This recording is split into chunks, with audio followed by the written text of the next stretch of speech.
د کندهار ولایت د ښاروالۍ ریاست خبر ورکړی دی چې په دغه ولایت کې د 10 میلیونه افغانۍ په لګښت د نورزو شابرج او یخ کاریز ترمنځ نښلېدونکي سړک چارې پیل کړي دي. د یاد سړک د چارو د کار د پیل پر مهال د کندهار ښاروالۍ مرستیال وویل چې یاد سړک د خلکو د پرلپسې غوښتنو پر اساس د خلاصېدو ترڅنګ رغول کیږي چې په رغول کېدو سره به د ډنډ او پنجوایي ولسوالیو ترڅنګ د شپږمې او 15مې ناحیې اوسېدونکي هم پر لنډه لار ښار ته داخل سي.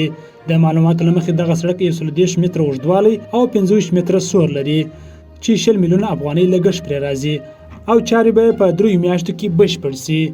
د یادولو وړ ده چې د یاد سړک د رغولو د چارو پر مهال 550 کسانو ته هم د کار زمینه برابره شوې ده.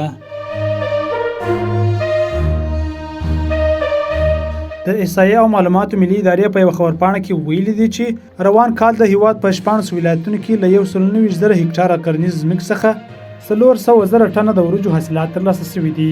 د احصایې او معلوماتو ملي ادارې په خبرپاڼه کې د وریجو ډېرو تولیدونکو ولایتونو کې کندوز، تخار، بغلان، ننګرهار او کونړ ولایتونه ښودل شوي دي.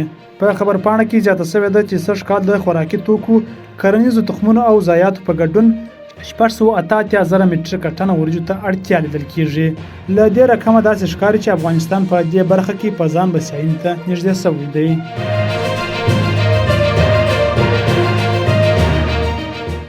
ننګرهار ولایت کې د کرنې ریاست چارواکو په دغه ولایت کې د افغانستان لپاره د هالینډ کمیټې له لوري د دغه ولایت په چریهار، کوز، کونړ او رودات ولسوالیو کې 200 بې سرپرسته میرمنو ته د چرګانو د روزنې فارمونه جوړ شوي دي.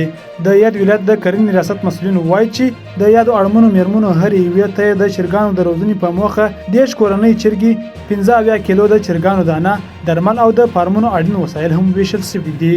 دا په داسې حال کې ده چې له دې وړاندې هم د FAQ موسسې له لوري د دغه ولایت په سره رود، کامې او بټي ولسوالیو کې 1500 بې وزله او بې سرپرسته میرمنو ته د چرګانو د روزنې فارمونه جوړ شوي دي.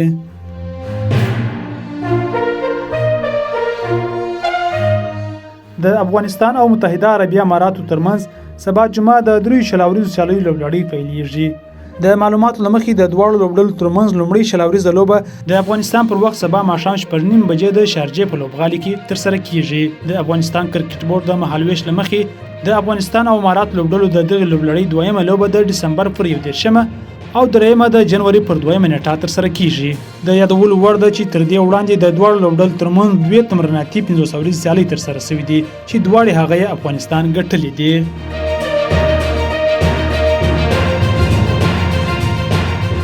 راپورونه وایي د ایران د سپای پاسداران انقلاب ځواکونو پرون ورځ اسرائیل ته خبرداری ورکړی دی چې دوی به پر خپل یا پر یو متحده ډله د خپل لوړپوړو قومندان رضا موسوي د وژلو غچ واخلي.